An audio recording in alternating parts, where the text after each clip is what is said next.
I knew the factory was about to seize up when the janitor knocked on my office door and whispered, "The coolant tanks are bone dry. Maintenance is losing their minds." I stood up, walked to the window, and watched a forklift get stuck mid-pivot, a hiss of steam rising like a final breath. 32 vendors, all silent. Not a single delivery, not a single truck, not even a courtesy call. Just nothing. And that's when Riley Wendell, the heir to the throne, MBA in hand and hubris in every pore, came sprinting across the floor in his baby blue loafers, clutching his tablet like it could save him. Spoiler, it couldn't. I didn't flinch, just took another sip of my coffee and waited for the moment he'd reach the door and realize who really ran this place. Before we go deeper into the mess this boy made, do us a quick favor. Hit that subscribe button and like the video. 97% of folks listen without ever subscribing, and honestly, it keeps the lights on for the team telling these stories. Anyway, let's rewind just a little. For almost a decade, I was the invisible artery that kept Wendell Materials pumping. Mid-size firm out of Cincinnati. We made unsexy, indestructible components for planes, missiles, oil rigs, hell, even some water purification tech for drought zones. Defense contracts, mostly. The kind of work that doesn't make headlines but keeps things from falling apart. Literally. My title was Vendor Logistics Coordinator. That's what it said on my badge anyway. What it didn't say was that I knew every contract like a wedding vow. I knew which supplier would haggle over a 0.5% price hike and which one would walk the moment you missed a signature window. I knew who had backup shipping on speed dial in case the rail line buckled in July heat. I knew what Riley never bothered to learn. I didn't need praise. Never asked for it. While the boys upstairs fiddled with margin reports and smart whiteboards, I tracked dates. Ticklers, triggers, escalation clauses. And I kept everything in an old black binder with tabs so worn they'd been retaped twice. Inside that binder lived 32 active contracts, color-coded, margin-noted, annotated like gospel. Then the founder retired. To be fair, Mr. Wendell Sr. never gave me a raise I didn't have to beg for, but he never questioned my work. Not once. He signed what I handed him and made sure I had enough budget rope not to hang myself. That changed the day Riley arrived with his strategic vision deck and a LinkedIn bio that read like a buzzword explosion. He strutted in on his second morning, took one look at my office, and asked, without irony, "Why aren't we automating all this?" I could have answered. Could have explained that automation was already baked into my process. Just not the kind that came with blinking dashboards and half-baked SaaS contracts. But I just smiled and said, "Because I prefer things that don't break under pressure." He laughed like I'd made a joke. 2 weeks later, I saw Chloe for the first time, new assistant, fresh out of undergrad, spoke with the kind of clipped confidence that came from never having been held accountable for anything in her life. Riley introduced her with the words, "She's taking over the procurement side. We're modernizing everything." I didn't react, not outwardly, just reached under my desk, pulled out the black binder, and placed it gently on the table between us. "I'd recommend starting with page 12, I said. "It covers rolling renewal clauses and vendor-specific exceptions." He nodded like he was doing me a favor. "Appreciate you, really. But this is just contracts. Renewals and signatures. Any junior can handle it." That was the moment. The shift. The air didn't change, but something else did. You know the feeling. Like a string inside you just snapped quietly, without sound or drama. Not rage, not even sadness. Just the clarity of being dismissed by someone too dumb to understand the value of what they'd just thrown away. So I smiled. Packed up my tabs, my sticky notes, my renewal calendar, digitized and backed up, of course, and slid it all into a folder labeled Archive. From that day forward, I stopped nudging vendors. I stopped emailing friendly reminders about Q3 timelines. I stopped translating contractees into bullet points for interns who never read up past the subject line. I started going home on time. Riley and Chloe set up their new procurement dashboard. Bright colors, lots of charts.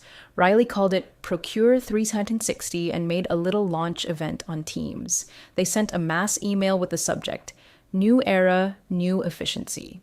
The body read, "We're moving to blanket auto renewals. Let us know if that works." They didn't notice that 27 of our vendors explicitly forbid auto renewals, or that 5 of them required dual executive signatures, or that none of them had received the proper countersigned renewals Riley was supposed to handle. I did nothing. Just sipped my coffee, booked a fishing trip for the end of the month, watched the calendar inch toward the 1st, and at 12:01 a.m., the silence began. 3 weeks later, they called me in like they were inviting me to my own funeral. The conference room looked like it had been redecorated with arrogance. Bright new branding colors on the whiteboard. Some slogan about velocity and transformation scrawled in Riley's unmistakable, try-hard handwriting. Chloe was seated on the left side, tapping at a laptop like it owed her money. A guy from finance I barely recognized sat on the right, nodding to nothing. Riley stood at the head of the table, arms folded, his smugness dialed up to 11. "Glad you could make it," he said, like I was the one who requested the meeting. He tapped the touch screen on the wall and pulled up a slick dashboard filled with flashing alerts, automated trackers, and a procurement heat map that looked like it belonged in a video game. "This is what we've been working on," he said, as if I was supposed to gasp. "Real-time procurement, visibility, automation. No more bottlenecks." I said nothing, just looked at the color-coded mess and mentally counted how many vendors on that screen were already floating past their renewal deadlines. Riley took a breath, the kind people take before announcing something they think is revolutionary. "We've streamlined everything. No more chasing paper, no more bottlenecks. Chloe's going to be overseeing procurement ops day to day. The system will flag renewals automatically now, and with eSign, we're removing the friction entirely." Then he looked at my hands, the black folder resting there like a relic. "You've done good work," he said, reaching out and plucking it from me like he was taking a toy from a child. "But from here, it's digitized. Any junior can handle signatures." And just like that, 10 years of relationships, fine print, and crisis-averting instincts were reduced to good work and a file handoff. I wasn't fired. I wasn't demoted. I was erased, made redundant while still sitting in the damn chair. No one in the room looked at me. Not really. Chloe kept typing. Finance guy nodded again, maybe at the wall, and Riley just clicked his next slide like I was already gone. It's a strange thing, feeling your usefulness vacuumed out of a room while you're still breathing in it. There was no argument, no scene, no slammed door, just the distinct sensation of air thinning around you. That's what they don't tell you about being dismissed professionally. It's quiet, surgical, and you bleed internally. I stood, adjusted my cardigan, and left the room without saying a word. Back at my desk, I stared at the blinking cursor of my inbox, vendor reminders queued up like clockwork. My calendar was populated with soft alerts, 90-day flags, trigger windows, contract lapse warnings I'd spent years refining. I hovered over them all, then clicked Delete Series. One by one, they vanished. Chloe sent out a company-wide email that afternoon titled, "Exciting Changes in Procurement." I read it once, then archived it. That evening, for the first time in what felt like forever, I left the office at exactly 5 p.m. No after-hours cleanup. No late night, just checking in emails to suppliers in Taiwan or Denmark. I walked past Riley's glass office and saw him gesturing at his screen with a kind of manic glee, showing off his shiny new tools to a couple of junior analysts like a toddler with a drone. They didn't notice me. Or, if they did, they didn't register I was the only reason that factory had stayed on schedule during the last shipping crisis. Or that I was the one who renegotiated a precious alloys contract mid-pandemic with a supplier in Ontario no one else could even reach. Or that I'd once restructured an emergency delivery chain during a rail strike to get hydraulic coolant to the floor within 24 hours. But that's the thing about people like Riley. They think systems hum on their own. They think buttons are magic and dashboards don't require human hands underneath them, pulling strings and solving problems before they exist. So I let him believe it.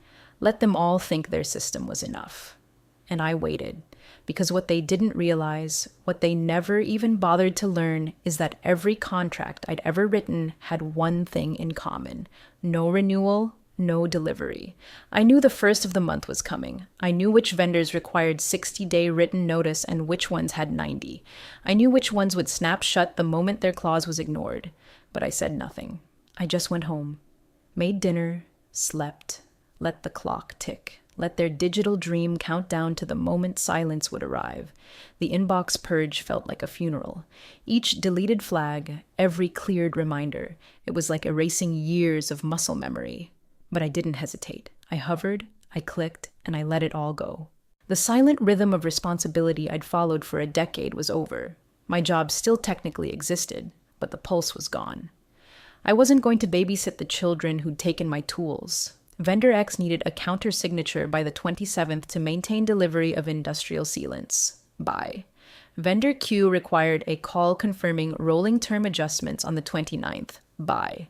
Vendor L had a clause buried on page 11 that voided continuation without explicit reauthorization by the prior contract signatory. Guess who that was? Not Chloe. But I didn't say a word. Not to Chloe. Not to Riley. Not even to my old contact at Doraweld who texted, "Hey, haven't seen the Q3 check-in come through. We still good?" I left him on read. The silence wasn't malicious. It was surgical. That same afternoon, Chloe sent out her masterpiece, an all-staff email with the subject, "Streamlining our vendor ops." I almost laughed reading it. "Hi all. We'll be moving to blanket auto-renewals for our core suppliers effective immediately. If you require exceptions or notice conflicts, please advise by EOW TheX. No vendors were copied, of course. Just an internal burst of smugness with no weight behind it. I didn't reply. Didn't correct her.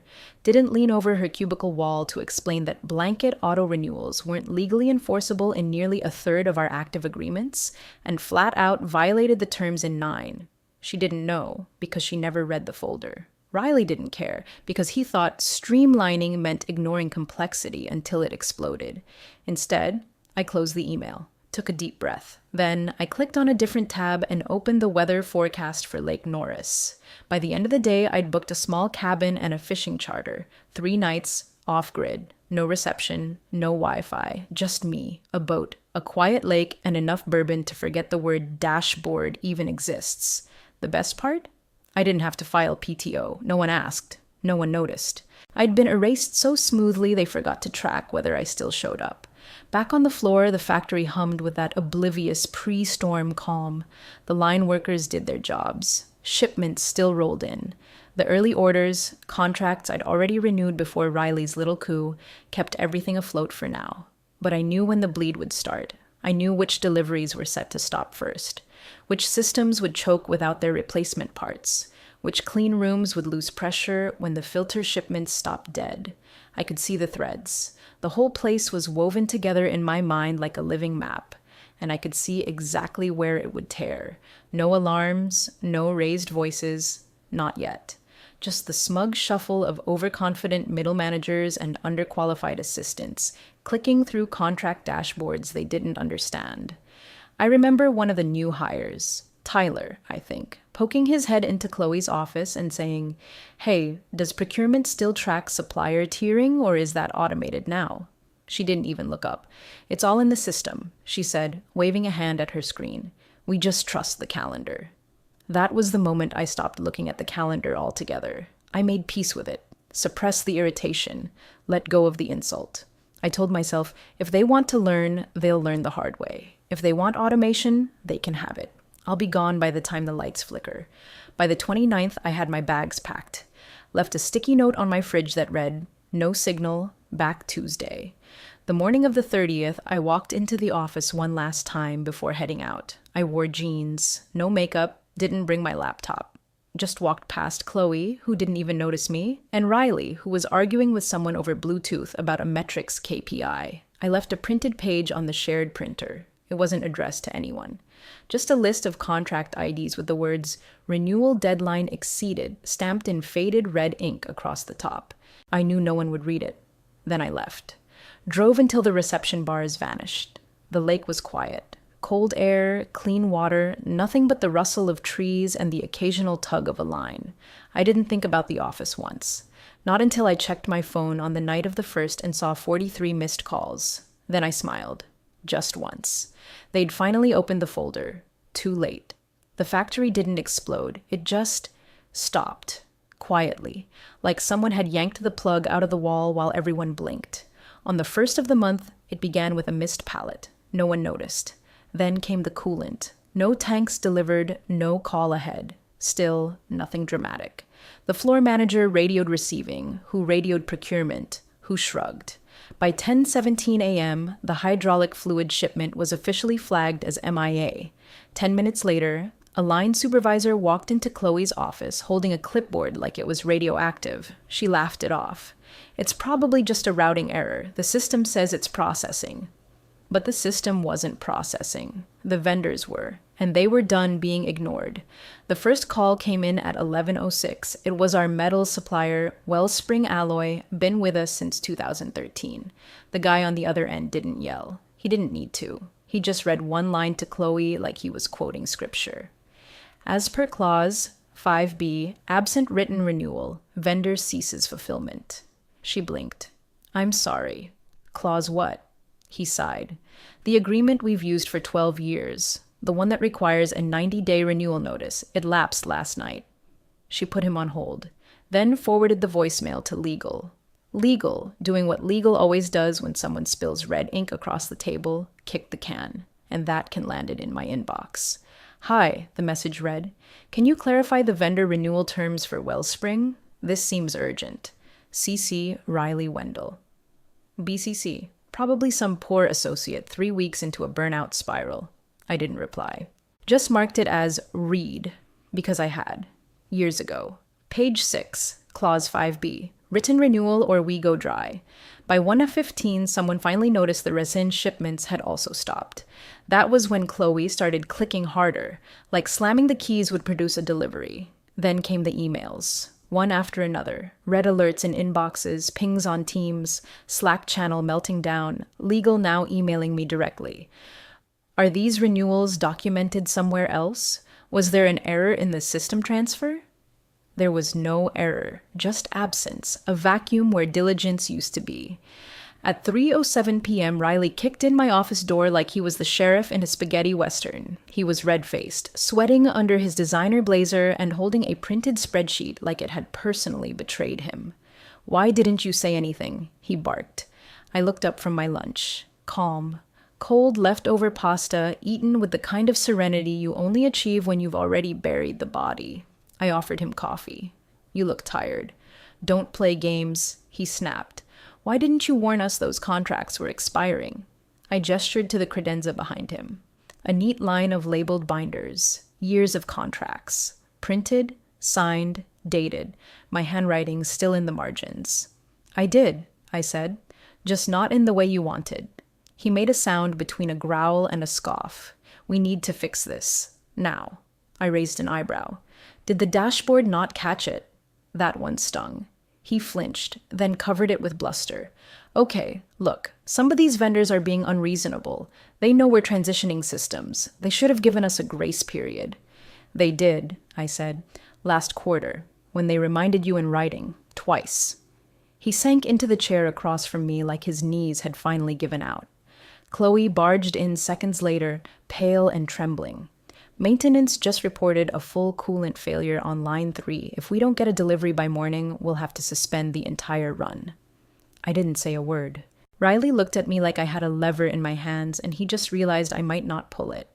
Please, he said, and it came out quieter than I think he meant it to. Just tell us what to do. That was the moment. The shift. Not just in tone, but in gravity. His authority, the manufactured, board-approved, LinkedIn-praised kind, started to leak out the bottom of his voice like air from a slashed tire. I took another bite of my lunch. I'm on vacation, I said softly. Technically not even supposed to be here, just stopped in to water my plant. He blinked. But you're the only one who knows what's in those contracts. Was, I corrected. You took the folder, remember? He sat there, stunned. I wiped my mouth with a napkin, stood up, and dropped my visitor's badge on the desk. If you want help, I said, you'll need to talk to legal. They know how to write a consulting agreement. Then I walked out. Behind me, the silence cracked, like a gear grinding to a halt. The shutdown had begun. And they were still looking for the instruction manual I wrote years ago. By Friday morning, the situation had developed a heartbeat, and it was erratic. There were post-its stuck to windows, whiteboards filled with red marker scribbles, and interns sprinting through hallways like lab rats in a flood. Someone printed out vendor contracts and taped them to a wall like they were decoding a serial killer's manifesto. You could smell the desperation in the air, burnt coffee, acrid stress sweat, and the stale fear of realizing you've pushed every emergency button and nothing's happening. That's when Riley called in compliance. It wasn't a bad idea on paper, but the problem was compliance only confirms what is. They don't rewrite history, and they sure as hell don't fix your mess for you. They arrived. 2 suits and a paralegal with tired eyes, and set up shop in the boardroom with stacks of contracts, a printer humming like a stressed-out smoker, and a silence that got thicker by the hour. I walked past at 10:30, pretending not to notice as one of them mouthed, "Wait, there's no auto-renew?" Nope, not in a single one. That was the find. Everything was in perfect order, immaculately organized, initialed, countersigned, and exactly as designed. And every last one of them expired. Clause 3A. All renewals must be initiated in writing no less than 90 days prior to term lapse. Clause 5B. Fulfillment will cease upon expiration unless formally renewed. Clause 7D, no verbal extensions, implied consent, or automatic continuation of services. It was like I'd laced each document with a silent countdown. Not a trap, just a mirror. A system that only worked if someone actually gave a damn to read it. And no one had. By noon, Riley was back in my office, or what was left of it. They'd boxed up most of my files. His shirt was rumpled now, sleeves rolled, and he looked like he'd aged 5 years in 4 days. "They're saying it's legal," he mumbled, sliding into the chair across from me. I raised an eyebrow. "Which part?" "The shutdown, the halts. They're saying it's not breach, it's just what the contracts allow." I nodded slowly. "It is." He hesitated. "So you built this in?" I looked him dead in the eye. "Of course I did. You think vendors like being tied to long-term terms without flexibility? This clause gives both parties leverage. It resets pricing, locks in accountability, and ensures we always have a chance to negotiate better terms, or walk away clean." "But 32 vendors?" he whispered, "all with the same clause?" "I spent 8 years aligning them," I said, "one clause at a time." He stared at the folder in his hands like it was radioactive. Same black leather, same tabs, now dog-eared and stained with coffee rings from someone who didn't appreciate what they were holding. "It was in the manual," I added softly. "Page 6. He blinked. "The one you left in the shared drive?" "The one I printed and handed you," I said. "On your second day." I could see the moment he remembered, the way he'd smirked, flipped through it and said, "Wow, this is dense." Then shoved it to the bottom of a desk drawer and went back to his dashboard mock-ups. He ran a hand through his hair and let out a sound somewhere between a sigh and a low growl. "You could have said something." "I did," I said. "In documentation, in process flows, in onboarding slides. I said it in every quarterly report where I wrote pending renewal compliance." "No, I mean," said it out loud. I leaned back, folded my hands. "You took away my voice when you told the room any junior could do it." He looked like he wanted to argue, but the words never came. Just that same empty panic people wear when they finally realize they're not steering the ship. They just kicked the real pilot overboard. The funniest part? None of this was malicious. I hadn't sabotaged anything. I hadn't changed a line or pulled a plug. All I did was nothing. I let the system operate the way it was built, and without someone guiding it, reminding, renewing, renegotiating, it obeyed its own rules. They'd walked themselves into the forest and left the map behind. I wasn't the trap. I was the person who used to bring a flashlight. Now they were stumbling in the dark. And for the first time in years, I wasn't the one holding the batteries. By day 3, the silence had turned into a scream. Forklifts sat idle, conveyor belts untouched. Engineers with nothing to calibrate loitered near vending machines, sipping stale coffee and watching the system's dashboard like it might suddenly grow legs and fix itself. But all it did was blink the same red alerts. Procurement expired, fulfillment suspended, contract voided. It wasn't a system failure. It was a system response, and the people inside it were finally realizing that pretty graphs and auto-scheduling don't mean jack if the paper underneath them is blank. Riley stopped holding meetings. The whiteboard in his office still had half-erased projections from last week when he was planning some cross-department agility initiative. Now it just looked like the aftermath of a car crash, chalk outlines of optimism surrounded by disaster. The production managers were the first to defect. They'd spent 2 days trying to root around the blockage, triple calling suppliers, offering verbal renewals, begging for grace periods, anything to keep the machines running. But the vendors, my vendors, had been trained well. They knew the clauses, they followed protocol, and when they didn't hear from me, they assumed it was over. On Wednesday afternoon, one of them, Steelform Solutions, posted a brief public statement on LinkedIn. As of October 1st, contract renewal for Wendell Materials lapsed without reauthorization. Fulfillment paused due to contractual inactivity. It was neutral, professional, but it hit like a thunderclap. Our investors saw it. Clients did too. By Thursday morning, procurement requests started bouncing. Internal departments went quiet. Engineering halted all prototyping. And 3 critical vendors, Tri-State Alloys, Novachem, and Vortec Industrial Coolants, formally refused service until executive signatures were reissued through proper channels. Riley tried. He did. God help him, he tried. But he didn't have the right authority. He was COO in title, but the contracts required original signatory renewal, someone who'd been delegated power under the legacy procurement structure. That was me, not him, not Chloe, not anyone in his revamped ops team, just me. That afternoon, while I was packing my gear for a weekend out on Lake Norris, my phone buzzed. Riley. I let it ring, twice. The third time, I answered, mostly out of curiosity. He sounded tired. Smaller than I remembered, like he'd been squeezed into a corner and couldn't figure out how to get out. Hey, he said, I know you're technically out, but we really need your help. I didn't speak. He cleared his throat. It's gotten bad. The vendors won't talk to anyone but you. Legal's bouncing everything back. Finance is freaking out. I've got calls stacked through Monday, and He exhaled like he'd been holding his breath for 3 days. Can you come in this weekend? We'll compensate you, just to sort this out. I didn't raise my voice. I didn't gloat. I just said, I'll be on a boat. A long pause. I'm sorry. What? Fishing trip. Cabin booked. 3 nights. No service. You'll have to handle it. But, he scrambled, the contracts. Some of them expire completely if we don't re-sign by Sunday. We'll lose them. I nodded, even though he couldn't see me. That's correct. Another silence. This one longer. He was trying to calculate his next move, but there was no math left. The variables were all gone. Then he tried the desperation pivot. Look, I know we didn't get off on the right foot, but I'm asking for your expertise here. Just tell me what to do. You had what to do, I said gently. It was in the folder. Page 6. The line went dead for a moment. Then came the quiet click of him hanging up.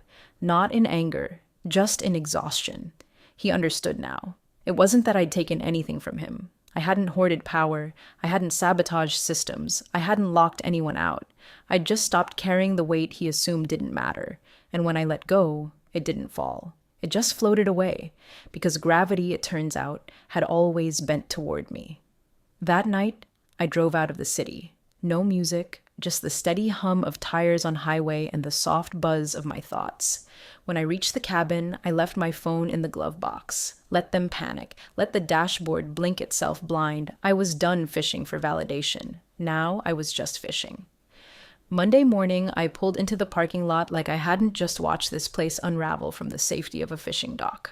The factory looked the same, but the rhythm was off. No movement behind the loading bay. Forklifts lined up like coffins. A new paper sign taped to the glass door. Visitor access delayed. Please check in. I walked in anyway. Riley was already in the lobby. Same suit from Friday, but wilted. Tie gone, shirt untucked.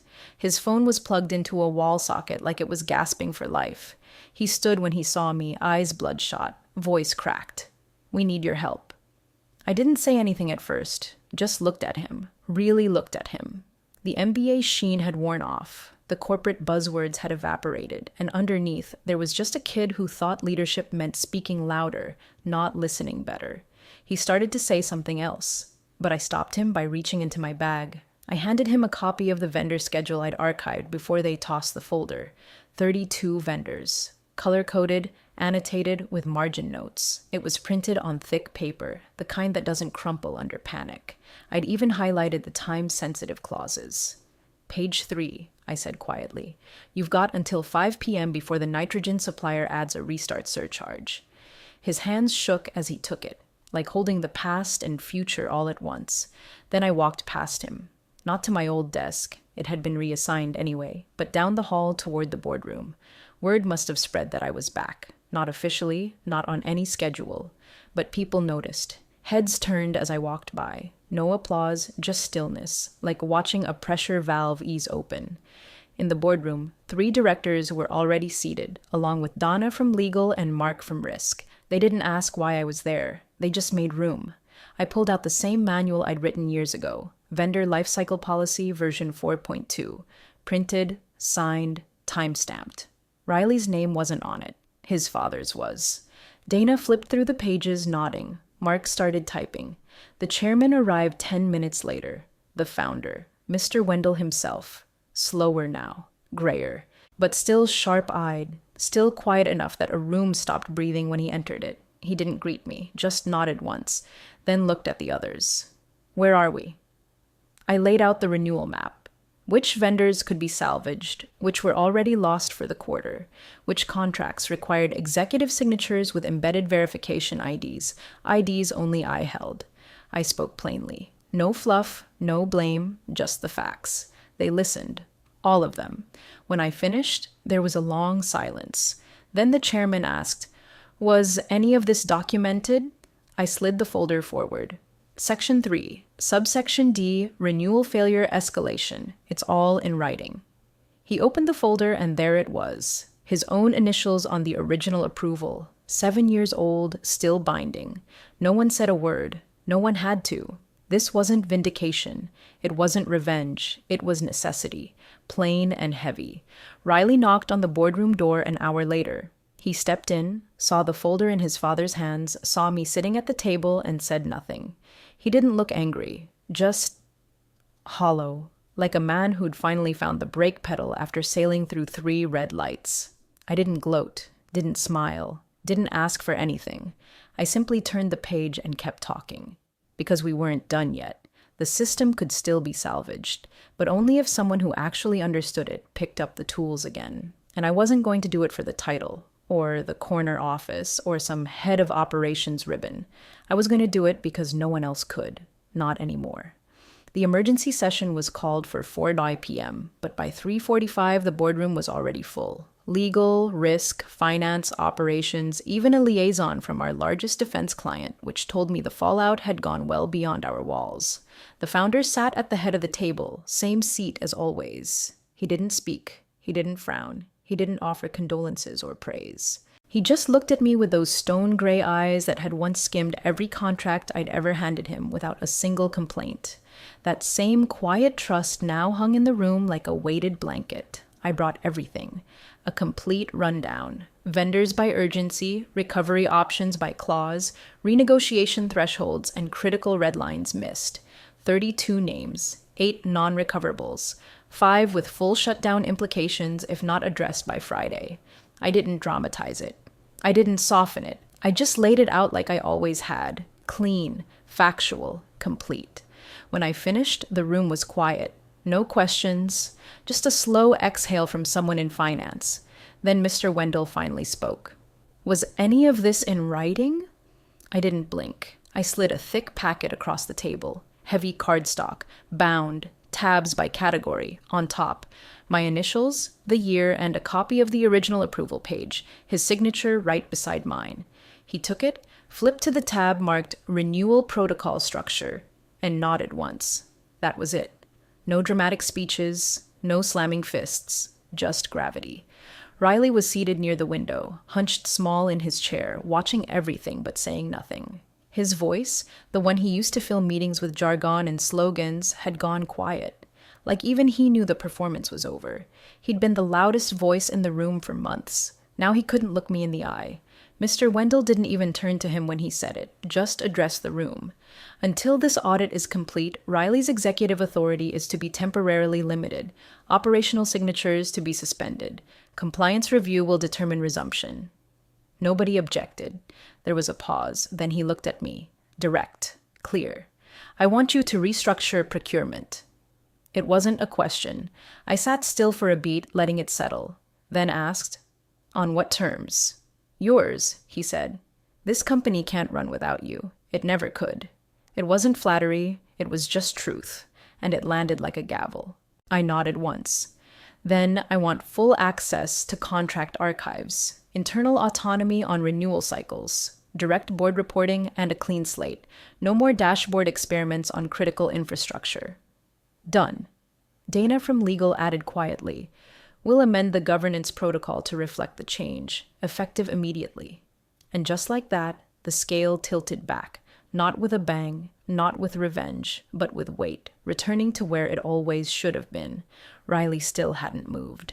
He looked like someone waking up in the middle of a car crash, not from impact, just from realizing he'd been the one behind the wheel with his eyes closed. He didn't speak when the meeting adjourned. Didn't argue when his badge access was flagged for approval required. Didn't flinch when he saw me take his seat in the next session, because by then, even he knew it wasn't his anymore. This wasn't a takeover. It was the recalibration of something that had been out of balance for too long. The only sound as I gathered my papers was the quiet scratching of pens signing off on the new structure. There were no congratulations, no champagne, just the hum of a system resetting, and the sharp click of a chair finally pushed into the right place. Weeks later, I cleared my desk, not because I was leaving, but because I'd finally outgrown the space. The plant was humming again, not just with machinery, but with rhythm. Deliveries arrived on time. Vendors were talking again. Procurement was no longer a slot machine of wishful clicking. It was a living circuit, restored to function.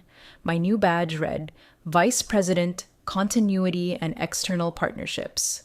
A mouthful, sure, but accurate. I didn't request the title. It was offered, signed by the board with the same gravity they now treated every clause I'd once begged them to read. They offered me the corner office, too. I turned it down. I didn't need a view of the skyline to know I mattered. Instead, I chose a quiet glass room near the operations floor. Same desk, cleaner lines, a small shelf with a new binder, black, leather-bound, annotated. The original one had been warped from too many years of being ignored. Riley still worked there, stripped of signatures, reduced to status in name only. But he stayed. And to his credit, he showed up on time, said little, sat in meetings and listened, finally understanding that leadership has more to do with knowing when to shut up than when to speak. He never apologized, not directly. But one morning, we passed in the corridor and he gave a small nod. No words, just the silent acknowledgement between two people who finally understood each other's weight. That was enough. Chloe lasted longer than I thought she would. Once the chaos subsided, she actually tried to learn, asked questions, stayed late, started taking notes instead of selfies in the reflection of her screen. One afternoon, she knocked on my glass door. No makeup, no bravado, just a laptop in one hand and a look that said she knew where the center of gravity was now. Do you have a copy of the Q3 renewal script? She asked. I pointed to the shared drive on her screen. Folder marked Vendor Protocol. Look for the clause titled No Renewal, No Delivery. She opened it, brows furrowed, reading slowly this time. I didn't gloat, didn't smile. I just went back to work. Across the factory, things were moving again, quietly, precisely. Paper trails replaced panic. Renewals clicked into place like vertebrae in a spine that had finally aligned. No more dashboards pretending to think. No more streamlining by subtraction. Just systems. Breathing. My binder sat beside me, tabs freshly labeled. New vendors, new clauses, same spine of logic holding it all together. And every now and then, someone would stop by, engineering, finance, even a board member, and ask where something was, or how something worked. And I'd point. I wouldn't explain, just point. Because now, the answers lived in the open, where they belonged. I never raised my voice. I never had to. The silence had said enough. It was never just paperwork. It was the pulse.